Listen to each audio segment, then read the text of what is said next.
The number one essence of being a really dynamic public speaker or presenter in every situation, from everything that I've read and everything I've personally experienced, whether it's a 10-minute presentation, sales presentation, whether it's a 30-minute keynote speech, whether it's a 45-minute speech, whether you're running for Congress or the United States Senate or even president. Every time, the great speakers are great storytellers. Every time. And it's not just a story from their own life experience, because the clients come to me and they say, well, I don't have any stories. And I say, you don't have any stories? How old are you? Well, I'm 52 years old. And you're vice president of a corporation. Where do I get the stories? Anywhere. But the stories have to be relevant. They have to make sense. They have to have an obvious conclusion, and you have to be able to tell the story in a way that holds the crowd. So think about every teacher that you had. Go back to junior high school or high school. What makes a bad teacher? It's kind of obvious. Anybody? Any hands? Crowd participation? What? Boring? Bueller. What makes a bad teacher? They read, absolutely. Monotone. They sit there, they don't get away from the podium. They just are very rote. They're very predictable. Their voice doesn't change. There's no dynamics to their personality. You know exactly what they're going. You're just dying. You want to just go to sleep after 3 minutes of that. That's a teacher is the same as a public speaker. What makes a great teacher? Think about it for a second. If you had any, if you were lucky. I had a couple. A great teacher tells stories, makes the subject come alive. If they're teaching history, American history, they actually can draw you in so you're interested in the material. It's maybe easier said than done, but that's what makes a great teacher. Somebody where you're hanging on every word and you actually want to hear how the story ends. So I always teach the clients that come to me, think about the teachers, think about the disastrous ones, and say, well, that's what you don't want to be. There's no question in my mind, from the many books that I've read about this, and also teaching all these mostly business types and executives for the last 10 years, I see them literally improve in front of me after 3 hours. And they get more women. It's unbelievable. They come to me. They make more money. They lose weight. It's phenomenal what happens when you come to my course. There's no doubt in my mind, from being a prosecutor over 24 years and doing this, there's no doubt in my mind perfectionism is the absolute enemy of being a good speaker. And why is that? Because perfectionism creates a rigidity in the mind of the speaker where they have to get everything perfect. So in their mind, if they're going to do a speech and they're going to say topic A, topic B, and topic C, and they reverse C and they say C first instead of topic A, in their mind, in the perfectionist mind, what happens is they say to themselves, oh my God, I screwed up. And they freeze and they get nervous, they start sweating and they're panicking because they're perfectionists.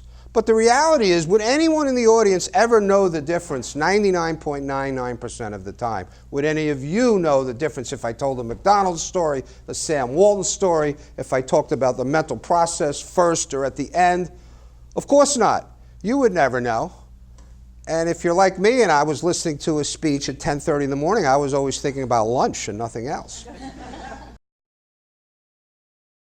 Public speaking is a very bad word for people, because the minute someone hears public speaking, they often become presentation robots. I didn't make that up. There's a speaking expert in Manhattan who specializes in teaching the best advertising executives in the world how to present for $50 million accounts. And he says what happens when people know that they have to give what they call a presentation or public speaking, they immediately become some kind of a presentation robot or a public speaking robot. What does that mean? It means you think of Abraham Lincoln 7 years ago, however it went, you got to go like this, you keep your jacket up, go like this. Thank you very much. It's a pleasure to be at BOMA. Thank you, James. I really appreciate this invitation. It's great. All you lovely people. You become a robot. And that's not good.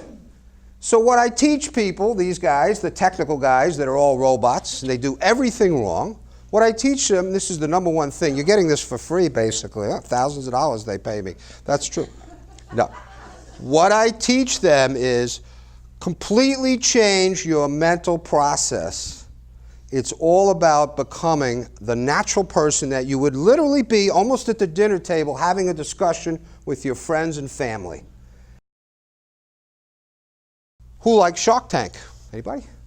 I love Shark Tank. I was talking to James about it. We love the same business shows. Shark Tank is great for presentation skills. Some of them are excellent, and some of them are literally catastrophes on national television. They are. And the catastrophes, you can tell, if you watch it next time, think about me, and see what happens. Here's the catastrophes. The catastrophes are when they memorized every single word of their presentation, and then suddenly, under the pressure of being on national television, they can't remember, and they literally freeze in the biggest moment of their life. It's very sad. That's what happens. And that's because the approach is entirely wrong. You know, it's a little bit like the courtroom. Judges are like sharks. They smell weakness if the attorneys are young or inexperienced and they jump on it. Audiences can be the same way. I'm not saying they're sharks, but they can sense if someone is really uncomfortable in the speaking situation. So here's what a lot of people do. They get up, and the first words out of their mouth is an apology for not being a good public speaker. No, it's true.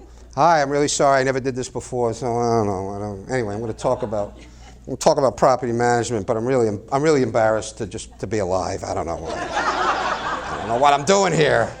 It's crazy, but anyway, don't listen to anything I have to say. Anyway, are we done yet? Oh my, that's not good. You gotta play the game a little bit. So how do you own the room? It's physical presence. It's the way you walk. It's the way you act. It's the way you present yourself.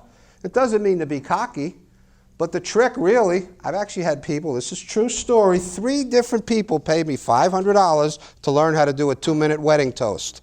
I swear to God. It's true. I almost felt a little bad.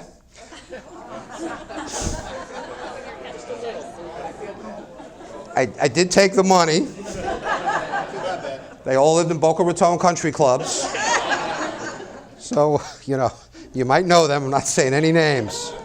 It was very hard for me to fill up the time. That one was tough because basically it was all about clanking the glass and not starting to speak until you had total command of the wedding. Stories, mental process, you have to learn to be yourself. You have to take what I say with a grain of salt. Why? Because I teach some people you have to be in an athletic position when you speak.